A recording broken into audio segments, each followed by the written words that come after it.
Assalamualaikum warahmatullahi wabarakatuh. Selamat datang kembali di channel Om Bris Official. Untuk kisah kali ini masih ada sebuah cerita dari tulisannya Aulia Sari.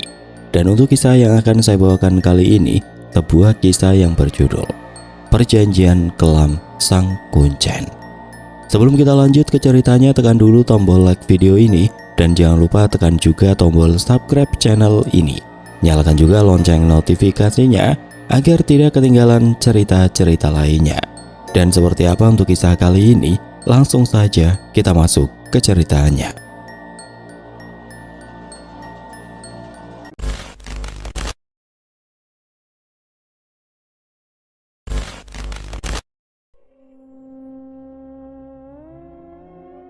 Udara dari arah puncak Semeru turun deras ke desa Pagerwetan. Dinginnya menusuk tulang sejak matahari menghilang di balik lereng gunung. Cahaya lampu minyak di tiap rumah terlihat seperti titik kuning kecil yang berusaha bertahan di tengah gelap yang menelan hampir seluruh desa. Lampu-lampu itu bergetar halus terkena hembusan angin, membuat bayangan dinding rumah bergoyang seperti sedang bernafas. Rumah-rumah berdiri berjajar mengikuti bentuk tanah miring.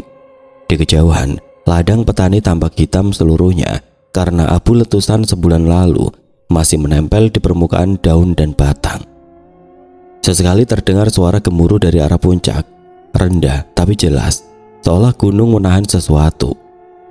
Warga mulai terbiasa dengan suara itu, meski ketenangan mereka tidak pernah pulih sepenuhnya.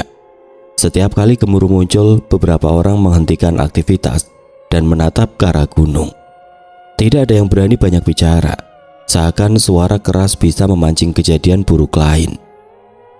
Sari, gadis berusia 15 tahun, duduk di depan rumah sambil memeluk lutut. Lampu minyak kecil ia letakkan di samping kaki. Buati ibunya memintanya masuk karena udara cukup menusuk. Tetapi gadis itu menolak. Katanya ia ingin melihat bintang meskipun langit sebenarnya tertutup awan pekat. Sebentar saja, katanya pada ibunya. Jangan lama-lama, angin dari Semeru gak bagus malam ini. Suara ibunya bergetar halus. Nggih bu, jawab Sari sambil tersenyum kecil. Rumah mereka berada di tepi jalur yang mengarah ke hutan kecil. Dari tempatnya duduk, Sari bisa melihat pepohonan gelap yang berdiri rapat. Tidak ada suara binatang malam, seolah seluruh hutan menahan nafas. Sari menatap langit malam yang penuh bintang. Sesekali senyum kecil tergambar di wajahnya yang manis. Lampu-lampu rumah lain sudah mulai redup. Pagerwetan selalu tidur lebih cepat sejak letusan, terutama karena tanpa listrik. Malam terasa panjang. Jam-jam tertentu terasa tidak bergerak, hanya suara angin menggerakkan daun-daun kering. Sari menghela nafas dan mencoba berdiri, namun langkahnya terhenti saat melihat bayangan seseorang di ujung jalan. Sosok itu berdiri tegak di depan pepohonan, mengenakan kain gelap dari kepala sampai kaki. Tingginya hampir setara pintu rumah dan posisinya tidak bergerak sedikit pun. Sari menatap beberapa detik. Bu, panggil Sari pelan. Tidak ada jawaban dari dalam rumah. Bayangan itu lalu beringsut satu langkah ke depan, tepat ke arah Sari. Tidak terburu-buru dan tidak pula tersendat, gerakannya mengalir seperti air menuruni batu. Sari menelan ludah dan merapatkan tubuh ke dinding, berharap orang itu hanya lewat. Selang beberapa saat angin berembus lebih tajam. Api kecil di lampu minyak condong ke samping. Saat api kembali tegak, bayangan itu sudah tidak tampak. Sari menggigit bibir. Ia mengangkat lampu minyak, mendorong pintu rumah dan masuk. Bu, tadi ada orang di dekat hutan. Buati berhenti mengupas singkong. Orang lewat malam-malam begini? Mana ada? Tadi ada bu, dekat pohon beringin. Wes, masuk kamar. Jangan mikirkan macam-macam dulu. Sari menuruti ibunya dan menutup pintu kamar. Tirai tipis menutupi jendela kayu. Kamar itu hanya diterangi sebuah lampu minyak kecil di atas meja.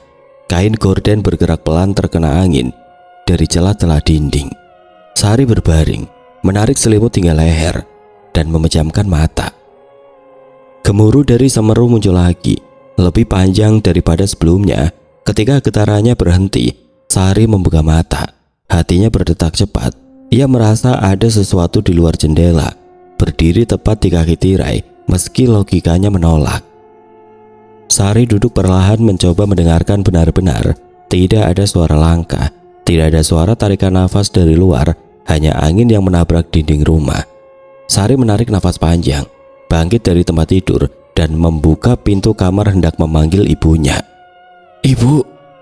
serunya, namun tidak ada jawaban. Dapur sunyi, ruang depan kosong, pintu depan terbuka sangat tipis, seperti baru didorong angin. Sari melangkah perlahan ke arah pintu. Lampu minyak di ruang tengah bergoyang lebih kuat daripada sebelumnya. Ketika ia menyentuh daun pintu untuk menutupnya, udara dingin menerjang wajahnya. Hatinya menggigil tanpa sebab jelas. Sari menoleh ke jalanan yang sepi. Ia melihat lagi ke hutan yang kini terlihat semakin gelap, seolah sinar bulan tidak dapat menembus pepohonan. Selama beberapa detik Sari berdiri diam mencoba mengurai perasaan aneh di dadanya. Seolah ada seseorang yang mengawasi dari balik pepohonan, namun ia tidak melihat apapun. Tidak mungkin menambah kekhawatiran, Sari menutup pintu dan mengaitkan penguncinya. "Mungkin ibu di belakang rumah." Sari berjalan ke belakang, dapur terbuka langsung ke arah kebun kecil. Sari memanggil lagi. Ibu dengar Sari?" Hanya suara hembusan angin yang terdengar samar. Tidak ada jawaban. Sari melangkah kembali ke dapur, hendak keluar lagi. Tetapi saat itu lampu minyak tiba-tiba mati. Ruangan menjadi gelap. Sari tersentak, nafasnya terhenti sejenak. Ia meraba-raba meja mencari korek, namun tangannya mengetuk permukaan kosong. Setiap detik dalam gelap terasa panjang sekali. Ia bisa mendengar degup jantung sendiri, begitu keras hingga memegahkan kepala. Saat ia hendak berbalik menuju ruang depan untuk menyalakan lampu lain, sesuatu mengetuk lantai papan di luar dapur. Ketukan tunggal, berat dan tegas. Ketukan itu terulang, sekali lagi, lebih dekat. "Siapa?" Suara Sari hampir tidak keluar. Sari melangkah mundur dan punggungnya menabrak dinding. Tangannya gemetar mencari pintu kamar, namun tidak menemukannya. Ketukan tiba-tiba hilang, digantikan suara langkah yang pelan, teratur, kuat.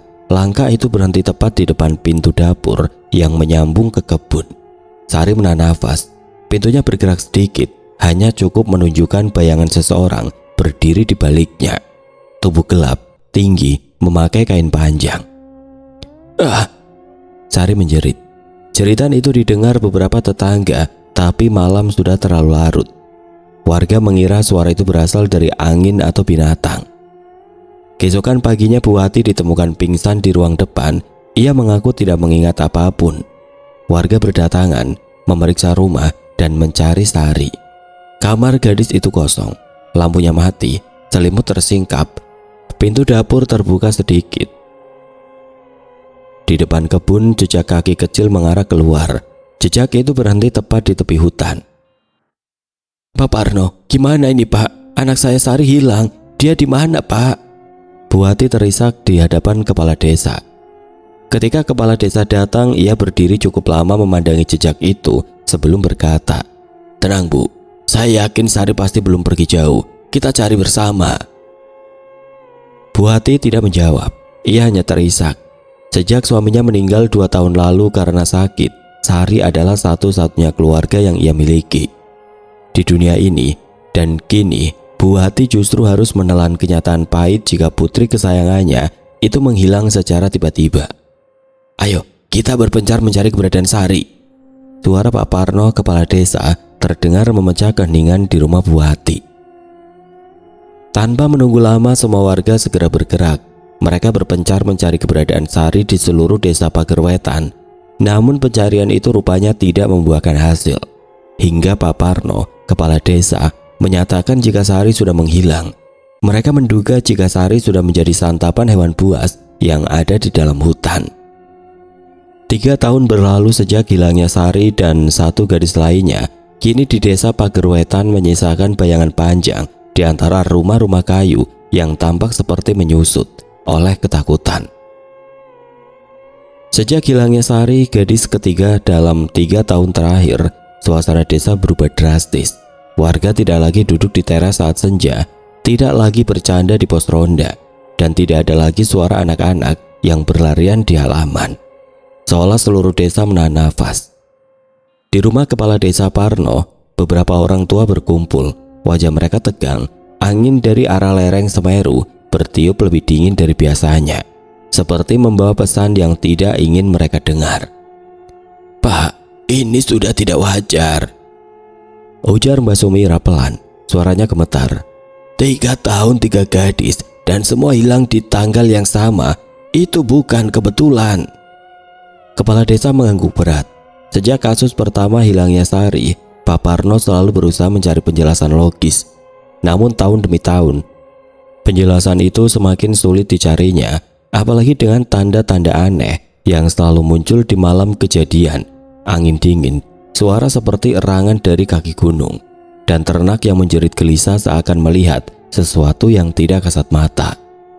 "Pak, tadi malam kambing saya menubruk pagar sampai berdarah," kata Pak Sururi.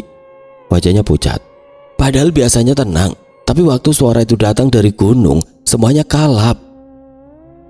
Suara itulah hal yang diam-diam ditakuti warga. Tidak ada yang berani menggambarkannya dengan jelas, tapi mereka tahu suara itu bukan suara hewan, bukan juga suara manusia. Kepala desa Parno menutup mata sejenak, mengingat kembali malam ketika ia pertama kali mendengar suara itu. Gemuruh rendah, seperti perut bumi mengeluh. Ada nada rintihan yang hampir seperti panggilan. Kepala desa menarik nafas panjang. "Kita harus memanggil Ki Kusumo." Beberapa orang langsung menoleh kaget. Nama itu dianggap satu-satunya batas antara dunia manusia dan dunia penjaga gunung. Ki Kusumo bukan dukun sembarangan.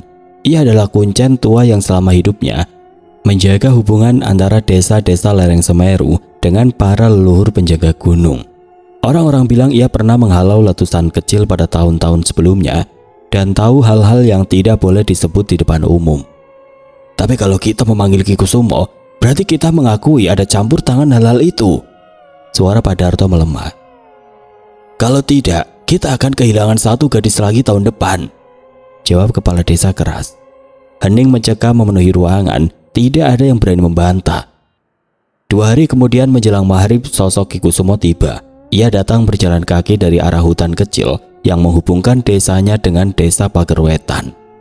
Tubuhnya kurus, rambutnya memutih, namun langkahnya mantap.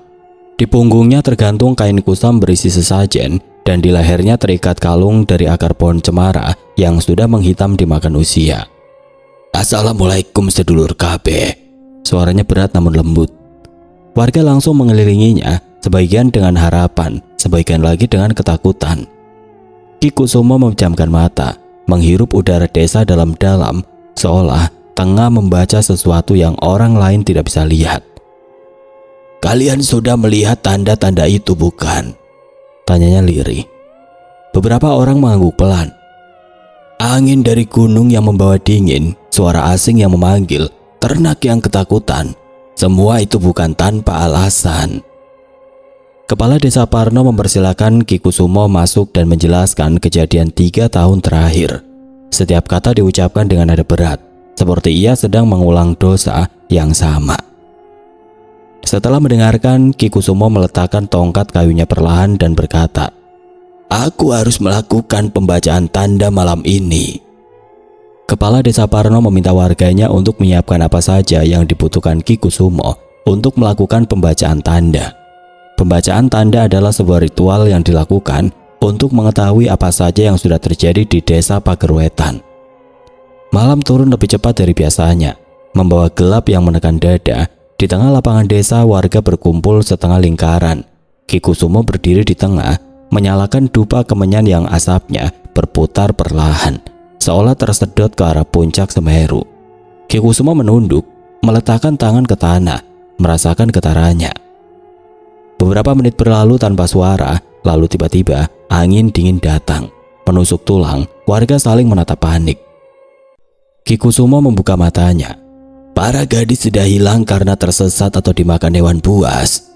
Tidak juga dicuri makhluk gaib gunung seperti yang kalian kira." Ki Kusumo memejamkan mata lagi, seperti mendengarkan bisikan yang hanya ia sendiri yang mengerti. "Mereka diambil untuk tumbal pesugihan oleh seseorang." Warga langsung riuh. Ada yang menutup mulut, ada yang terduduk lemas. Ki Kusumo mengangkat tangannya meminta tenang. Pelakunya orang luar desa, seseorang yang menggunakan kekuatan gunung sebagai medium. Tumbal itu harus gadis dan harus diambil pada waktu yang sama setiap tahun. Satu persatu warga menunduk. Penjelasan itu terdengar mengerikan, namun masuk akal, bahkan terlalu masuk akal. Lalu apa yang harus kami lakukan, Ki? Tanya kepala desa Parno. Aku belum tahu, tapi nanti aku akan coba berbicara dengan pelaku pesugihan. Maksudnya bagaimana, Ki? Apa Ki Kusumo tahu siapa orangnya? Kepala desa mencondongkan wajahnya ke arah Ki Kusumo. Ki Kusumo terdiam beberapa saat. Pandangannya kini tertuju pada pohon asam tua yang berdiri tidak jauh dari tempatnya saat ini. Aku tahu, tapi biar ini menjadi rahasiaku. Setelah beberapa saat, satu persatu meninggalkan lapangan dengan hati masih dipenuhi ketakutan.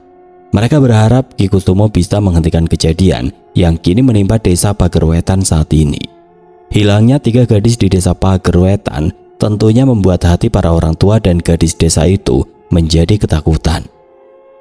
Aku akan segera menyelesaikan masalah ini, kepala desa, ucap Ki Kusumo dengan tekad. Aku pastikan tahun depan tidak ada lagi gadis yang hilang di desa Pagerwetan. Kepala desa Parno tidak menjawab. Dia hanya mengangguk pelan dan berharap ucapan Ki Kusumo bukan sekedar angin lalu. Waktu berlalu begitu cepat. Tanpa terasa sudah 17 tahun berlalu sejak kejadian pertama hilangnya Sari, gadis desa. Sejak malam ritual membaca tanda, Ki Kusumo sampai saat ini belum menunjukkan keberhasilannya menghentikan teror di desa Pagerwetan.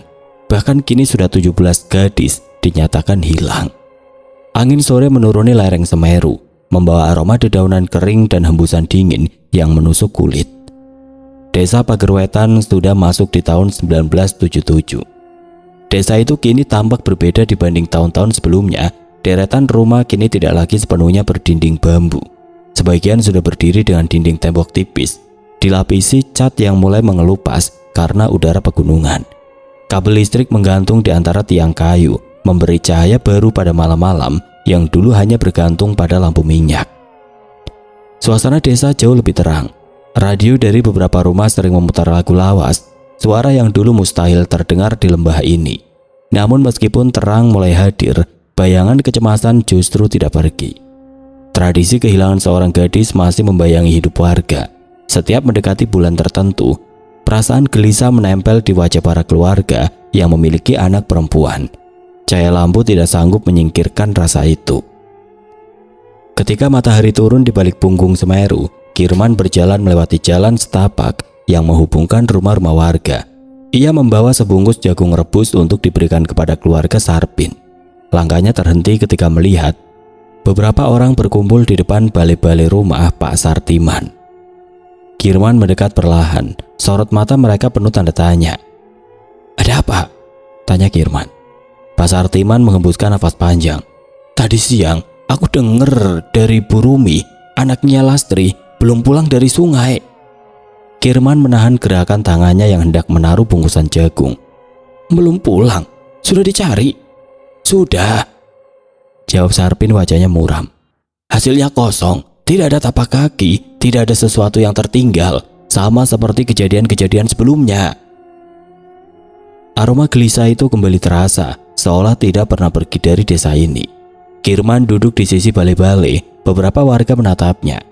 Berharap ada jawaban atau setidaknya pendapat lain dari seorang lelaki yang dikenal lebih sering menghabiskan waktu di ladang dan hutan. Aku tidak yakin ulah orang luar, ucap Kirman pelan. Beberapa kepala langsung terangkat. Pak Sartiman menatapnya tajam. Maksudmu apa? Kirman mengusap wajahnya. Ia berkata dengan nada berhati-hati. Tidak ada yang pernah menemukan tanda-tanda kedatangan orang asing. Jalan ke desa ini jauh. Dan kalau seseorang datang dengan niat buruk, pasti terlihat.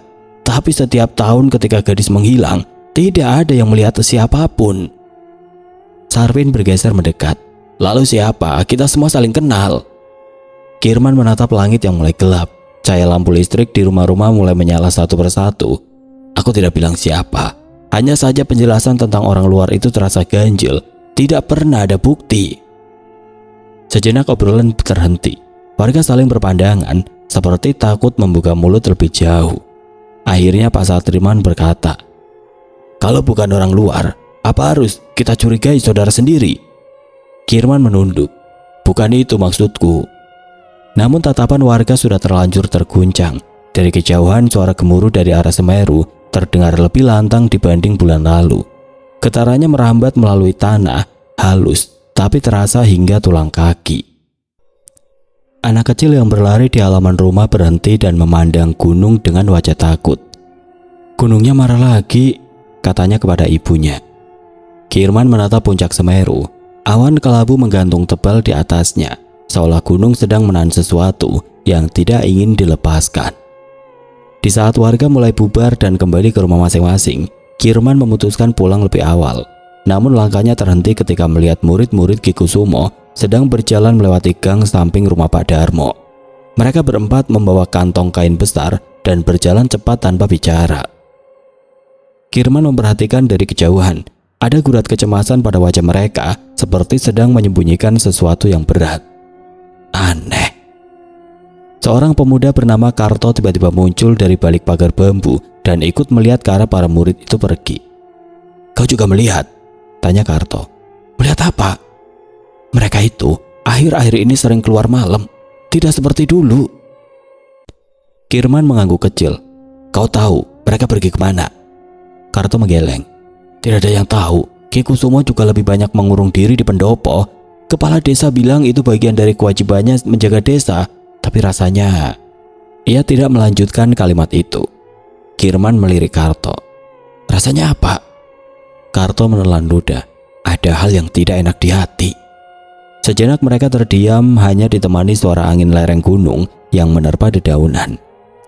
Malam merambat turun. Cahaya lampu listrik di rumah Kirman memantulkan warna kekuningan di lantai kayu. Istrinya Mida sedang menyiapkan air hangat di dapur.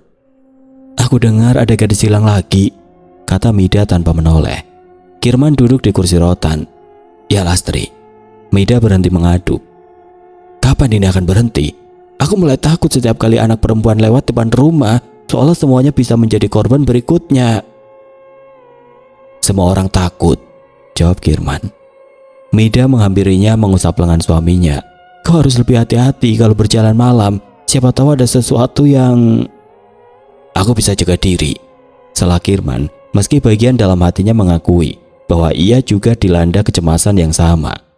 Di luar rumah suara gemuruh dari arah gunung terdengar lagi, kali ini lebih keras daripada sebelumnya.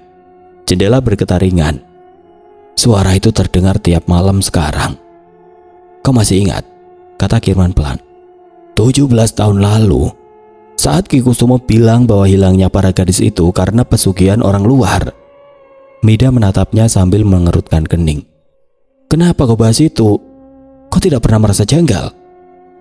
Mida duduk perlahan di sampingnya. Aku kadang memikirkan hal yang sama, tapi tidak berani mengucapkannya. Apalagi saat itu kita masih muda, masih 27 tahun. Lanjut Mida sambil tersenyum kecil. Kirman memandang keluar jendela. Lampu-lampu rumah di sekitar mulai dipadamkan satu demi satu, meninggalkan desa dalam cahaya yang lembut. Orang luar. Jalan ke desa ini terlalu sunyi. Tidak mungkin seseorang mondar-mandir tanpa terlihat. Apa kau mengira pelakunya berasal dari desa? Tanya Mida dengan suara kecil. Kirman menggeleng cepat.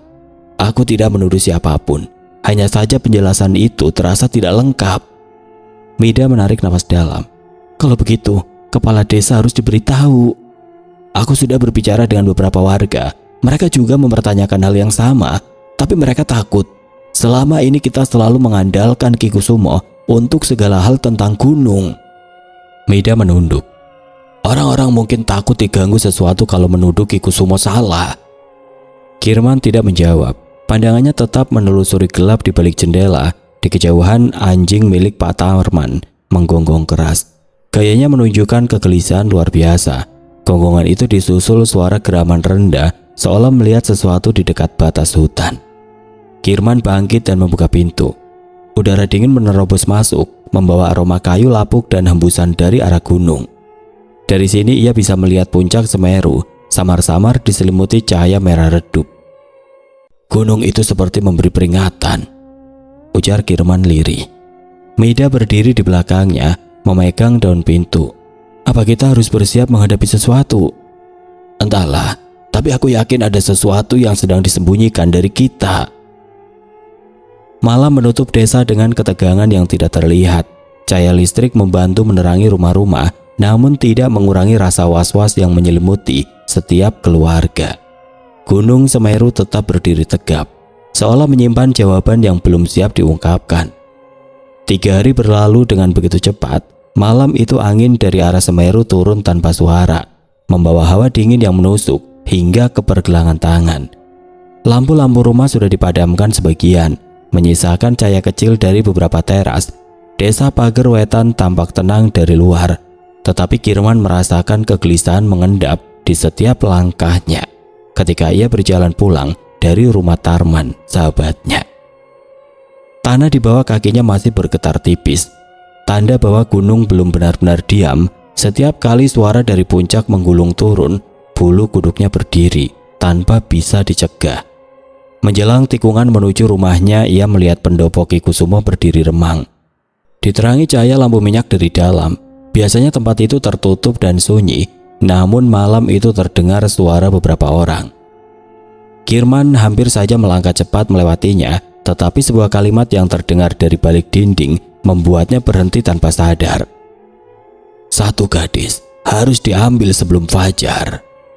Kirman terpaku. Suara itu jelas milik Ki Kusumo. Kirman menoleh ke arah pendopo dan nyaris mundur, tetapi rasa penasaran yang sudah lama tumbuh dalam dirinya menahan langkah. Tanpa suara, Kirman bergerak mendekati sisi bangunan, mencari celah di antara papan kayu yang sedikit renggang.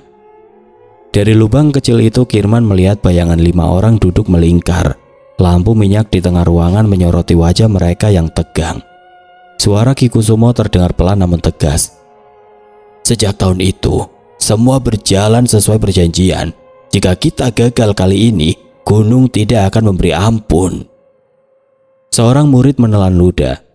Guru, apa perjanjian itu masih harus dilakukan? Tidak ada pilihan. Kesepakatan dibuat sejak 1960. Tumbal harus diserahkan setiap tahun. Kirman merasa tengkuknya memanas. Tumbal? Kirman menempelkan tubuh ke dinding, menahan nafas agar tidak terdengar. Guru, suara murid lain terdengar ragu. Orang-orang desa mulai curiga. Mereka membicarakan hal yang tidak enak. Mereka tidak tahu apa-apa. Semua ini dilakukan agar desa selamat. Jika tidak ada tumbal, letusan gunung akan menelan seluruh Pager Wetan. Kirman merasakan sesuatu menggulung di dadanya. Wajah Lastri tiba-tiba muncul dalam ingatannya. Gadis yang hilang beberapa malam lalu, tangannya mengepal. Siapa yang harus diambil tahun ini? Tanya salah satu murid. Ki Kusumo menyebutkan nama seorang gadis yang tinggal di dekat kebun kopi. Kirman mengenal keluarga itu, orang-orang yang baik dan ramah. Sebelum tengah malam, kalian jemput dia, lakukan dengan rapi. Jangan biarkan siapapun melihat. Kirman memundurkan tubuhnya perlahan.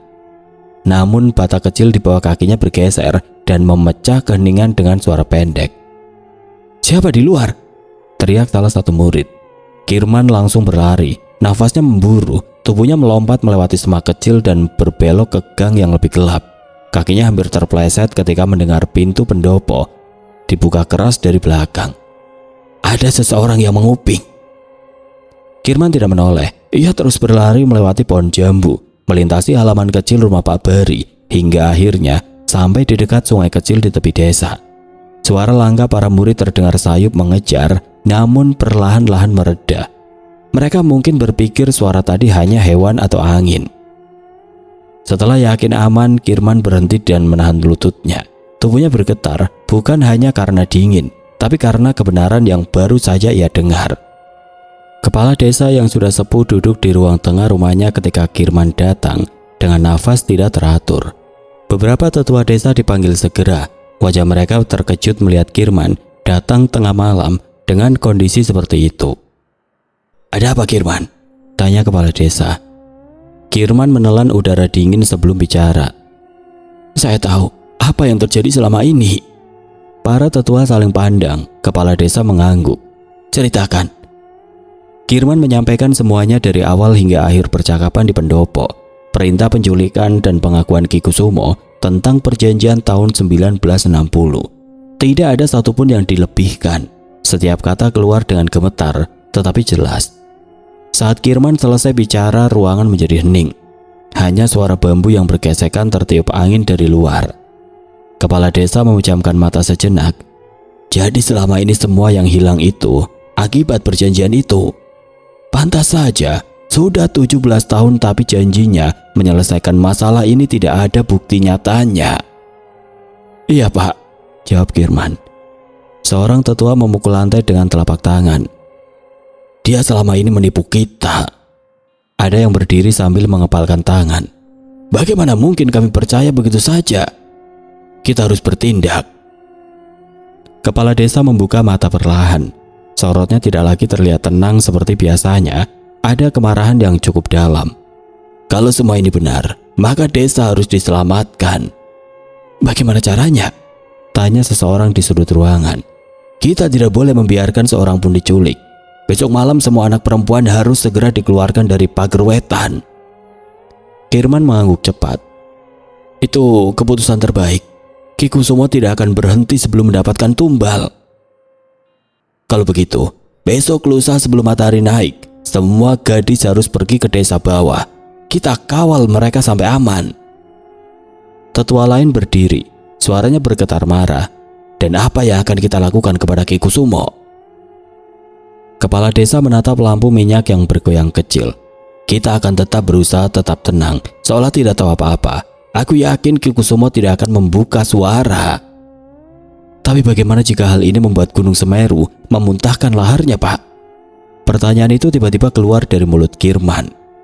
Dia akan memuntahkan lahar, tapi aku yakin kita pasti akan selamat. Kepala desa menjawab dengan penuh keyakinan. Beberapa anggukan memenuhi ruangan. Suara sendal beradu dengan lantai kayu ketika para tetua bersiap menyebar untuk mengabarkan keputusan itu ke seluruh rumah. Kirman menghembuskan nafas lega, meski hatinya tetap berdegup kencang. Ia tahu bahaya belum selesai.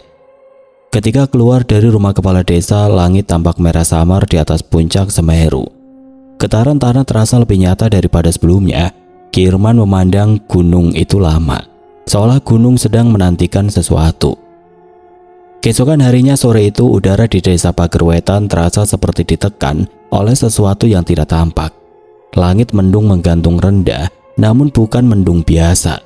Warna keabuannya tampak lebih pekat, seperti jelaga yang mengabur.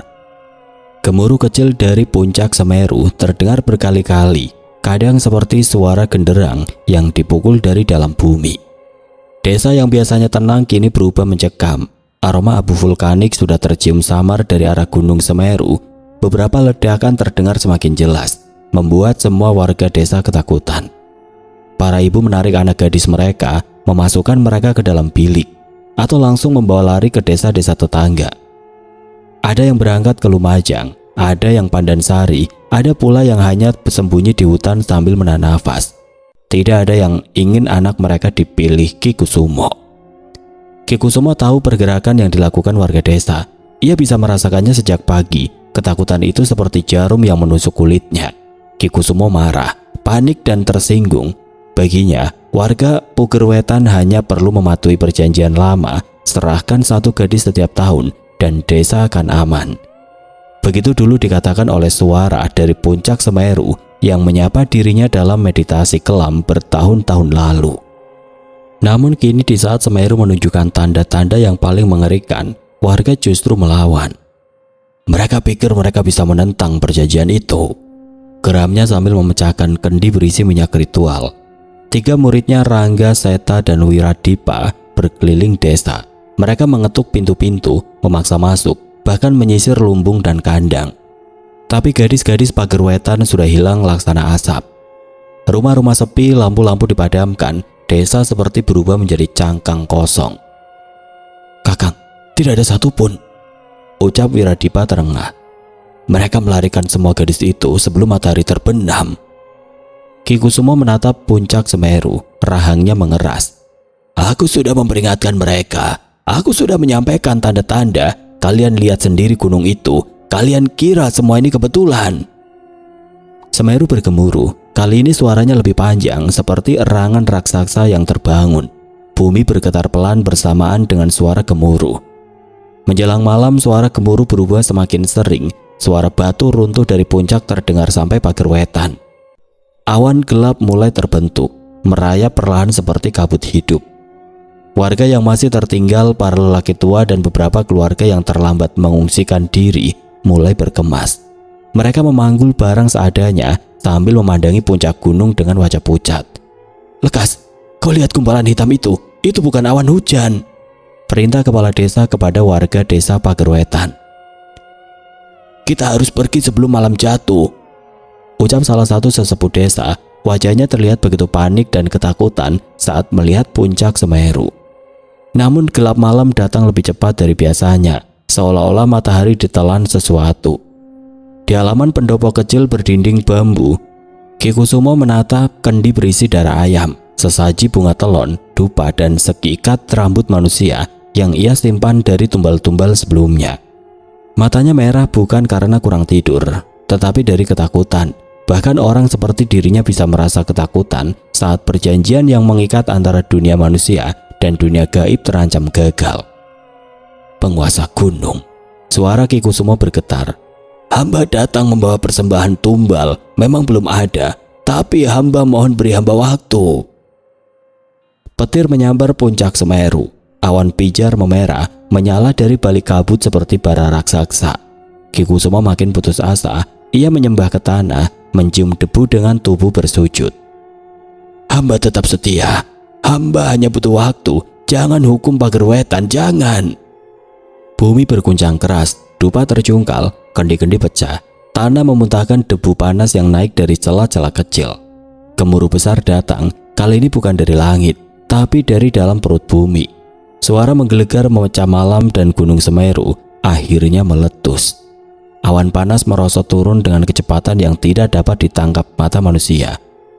Cahaya kemerahan memantul dari balik gulungan debu, membuat seluruh desa tampak diterangi api neraka. Warga yang berlari baru sempat menoleh sekali. Yang mereka lihat, gelombang abu panas meluncur seperti lautan putih keperakan. "Kita terlambat. Tutup hidung, lari ke barat, lari!" Perintah yang lain sambil menunjuk ke arah barat desa. Namun tidak ada waktu. Awan panas itu tiba dalam sekejap. Desa Pager Wetan langsung dilahap. Rumah-rumah bambu tersapu lenyap. Pohon-pohon seperti dibakar dalam keheningan. Teriakan hanya terdengar sepersekian detik sebelum semuanya tertutup gelombang putih membara yang suhunya dapat mencapai ratusan derajat. Ki Kusumo yang masih berada di pendopo ritualnya hanya sempat berdiri sekali sebelum tubuhnya diliputi cahaya putih yang menyilaukan. Tidak berapa lama tubuh rentah Ki Kusumo akhirnya digulung lahar panas. Suara teriakannya terdengar beberapa saat, lalu menghilang begitu saja. Sejak desa Pager Wetan hilang tertimbun abu, kehidupan di sekitar lereng Semeru tidak pernah benar-benar kembali normal. Desa-desa yang dulu ramai perlahan memulihkan diri, namun ada sesuatu di udara, sesuatu yang tidak bisa dijelaskan oleh suara gemuruh gunung atau kabut yang turun setiap sore. Beberapa pendaki yang nekat melakukan perjalanan menuju Arkopodo atau puncak Mahameru pernah melaporkan hal yang lebih mengerikan. Di malam sunyi, terutama ketika kabut turun tebal, mereka mendengar langkah pelan di sekitar tenda. Langkah yang terlalu ringan untuk ukuran manusia, namun terlalu jelas untuk dianggap hembusan angin. Beberapa pendaki bahkan mengaku melihat bayangan seperti perempuan berambut panjang berdiri jauh, hanya terlihat ketika kilat menyambar puncak Semeru. Tidak hanya itu, di malam tertentu terutama pada malam setelah bulan mati, terlihat sosok lelaki tua berjubah hitam berjalan pelan di tepian kawah Jonggring Saloka. Sosok itu berjalan tidak seperti manusia yang kedinginan atau kelelahan. Ia berjalan seperti orang yang sedang menghitung langkah, perlahan menyusuri bibir kawah dengan kepala menunduk, seperti mencari sesuatu di antara kabut yang berputar-putar. Kadang ia berhenti menoleh ke bawah, seperti memanggil seseorang dari dasar kawah. Sosok itu hanya muncul sekilas, bahkan seringkali hanya terlihat oleh satu orang dalam rombongan, sementara yang lain tidak melihat apapun. Namun deskripsinya selalu sama, jubah hitam lusuh, tubuh kurus membungkuk, wajah yang sulit terlihat, tertutup bayangan dan sebuah tongkat ritual retak dan terbakar di ujungnya. sama persis seperti orang yang pernah diceritakan dalam kisah lama, Ki Kusumo. Kisah desa Pagerwetan kini tidak hanya menjadi cerita kelam bagi warga yang tinggal di sekitarnya, tapi juga bagi sebagian orang yang percaya jika desa Pagerwetan memang pernah hidup dan ada di sekitar lereng Gunung Semeru.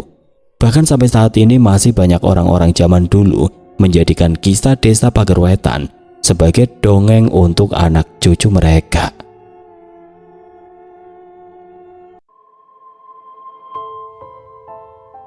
Oke teman-teman, sekian untuk kisah kali ini. Bagaimana menurut kalian tentang kisah ini? Tulis komentar kalian di kolom komentar. Dan buat teman-teman yang baru bergabung, jangan lupa untuk like, komen, share, serta subscribe channel ini.